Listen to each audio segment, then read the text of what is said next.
আর কয়েকদিনের অপেক্ষা, তারপরেই সরস্বতী পুজো। আর সরস্বতী পুজোর মাঝেই দুর্যোগের পূর্বাভাস দিচ্ছে আলিপুর আবহাওয়া দপ্তর।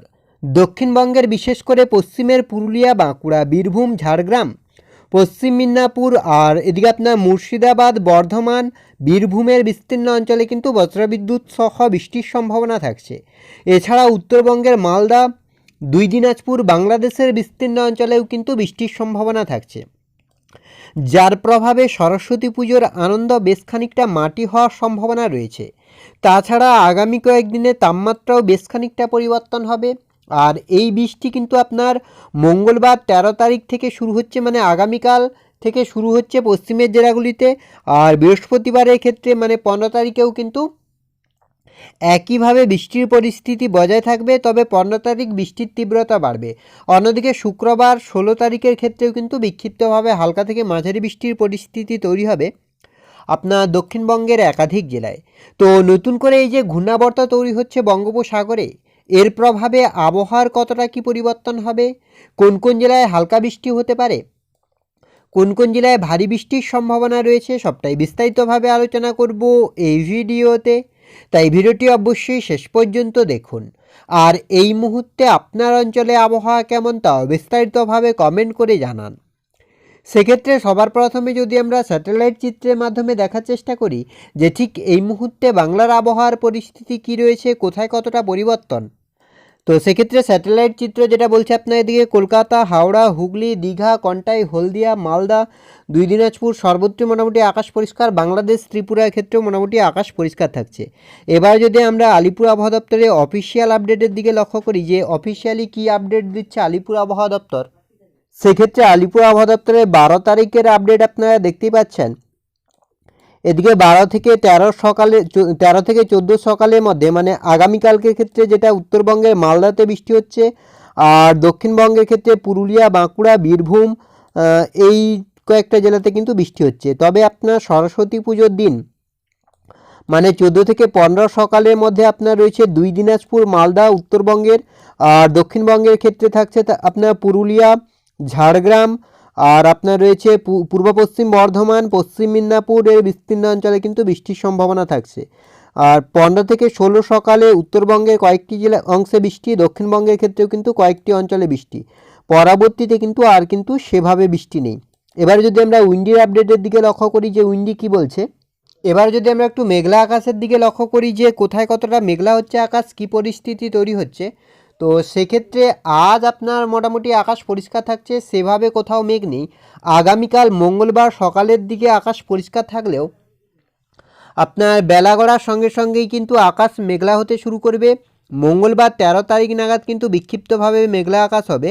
আর আপনার 13 তারিখ যেটা মেঘলা হচ্ছে আপনার এদিকে কলকাতা, হাওড়া, হুগলি, দীঘা, কন্টাই, হলদিয়া এগুলোতে কিন্তু মেঘলা আকাশ থাকছে।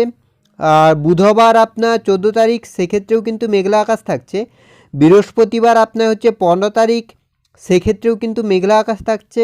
শুক্রবার 16 তারিখের ক্ষেত্রেও মেঘলা আকাশ থাকছে। শনিবার 17 তারিখের দিকেও কিন্তু মেঘলা আকাশ থাকছে, আপাতত বড় কোনো পরিবর্তন নেই। রবিবার আপনার হচ্ছে 18 তারিখ, সেক্ষেত্রেও আপনার মোটামুটি মেঘলা আকাশ থাকছে। 19 তারিখ আপনার হচ্ছে সোমবারের ক্ষেত্রেও মেঘলা আকাশ থাকছে। তবে আপনার 20 তারিখ থেকেই কিন্তু ধীরে ধীরে আকাশ পরিবর্তন হবে আর মেঘলা আকাশ কাটতে শুরু করবে, আর আপনার বৃষ্টির পরিস্থিতিও কমবে। এবার যদি আমরা একটু বজ্রবিদ্যুৎ সহ বৃষ্টির দিকে লক্ষ্য করি যে কোথায় কতটা বৃষ্টি হচ্ছে, কী পরিস্থিতি তৈরি হচ্ছে, তো বৃষ্টির ক্ষেত্রে আজ আপনার আপাতত সেভাবে বৃষ্টি নেই। আগামীকালকের দিকে যদি আমরা লক্ষ্য করি সেক্ষেত্রে কিন্তু আগামীকাল বজ্রবিদ্যুৎ সহ বিক্ষিপ্তভাবে বৃষ্টির পরিস্থিতি তৈরি হচ্ছে।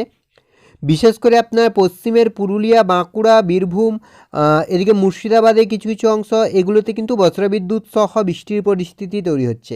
বুধবার 13 তারিখ সেক্ষেত্রেও কিন্তু বিক্ষিপ্তভাবে হালকা থেকে মাঝারি বৃষ্টির পরিস্থিতি তৈরি হচ্ছে। আর আপনার বিকেলের দিকেও কিন্তু বিক্ষিপ্তভাবে হালকা থেকে মাঝারি বৃষ্টি হতে পারে, মানে আপনার সরস্বতী পুজোর দিন। বৃহস্পতিবার আপনার 15 তারিখ সেক্ষেত্রেও কিন্তু বিক্ষিপ্তভাবে হালকা থেকে মাঝারি বৃষ্টির সম্ভাবনা তৈরি হচ্ছে সকালের দিকে। আর এদিকে আপনার বিশেষ করে ঝাড়গ্রাম, খড়গপুর, আর এদিকে আপনার কোলাঘাট রয়েছে, এদিকে আপনার কলকাতা, চন্দননগর, আরামবাগ এগুলোতে কিন্তু বজ্রবিদ্যুৎ সহ হালকা থেকে মাঝারি বৃষ্টির সম্ভাবনা তৈরি হচ্ছে। 16 তারিখ আপনার শুক্রবার, সেক্ষেত্রে কিন্তু এই বৃষ্টির তীব্রতা আরও আপনার বাড়বে, তবে 17 তারিখ থেকেই কিন্তু ধীরে ধীরে আকাশ পরিষ্কার হতে শুরু করবে আর বৃষ্টির সম্ভাবনা অনেকটাই কমে যাবে। 18 তারিখ, 19 তারিখ, 20 তারিখ, 21 তারিখ আপাতত সেভাবে বৃষ্টির কোনো সম্ভাবনা নেই। এবার যদি আমরা একটু তাপমাত্রার দিকে লক্ষ্য করি যে তাপমাত্রায় কতটা কী পরিবর্তন হচ্ছে, কী পরিস্থিতি তৈরি হচ্ছে, তো তাপমাত্রার ক্ষেত্রে যদি আমরা লক্ষ্য করি, কলকাতার দিকে যদি আমরা লক্ষ্য করি, তাহলে কলকাতার ক্ষেত্রে তাপমাত্রা যেটা বলছে, এদিকে কলকাতার ক্ষেত্রে যেটা থাকছে আপনার আগামীকাল আপনার থাকছে 18, বুধবারের ক্ষেত্রে 18, বৃহস্পতিবারের ক্ষেত্রে আপনার 17, শুক্রবারের ক্ষেত্রে আপনার 18, 19, শনিবারের ক্ষেত্রে 16, 17 আর রবিবারের ক্ষেত্রেও আপনার রয়েছে প্রায় একই থাকছে 16, 17 ডিগ্রি সেলসিয়াসের আশেপাশে। আর রবিবারের ক্ষেত্রে আপনার থাকছে 15, সোমবারের ক্ষেত্রে আপনার 19, মঙ্গলবারের ক্ষেত্রে 29 আর 22। অর্থাৎ আগামী কয়েকদিনে কিন্তু তাপমাত্রা কিছুটা বাড়বে আর তার ফলে কিন্তু আপনার শীত অনেকটাই কমে যাওয়ার সম্ভাবনা রয়েছে।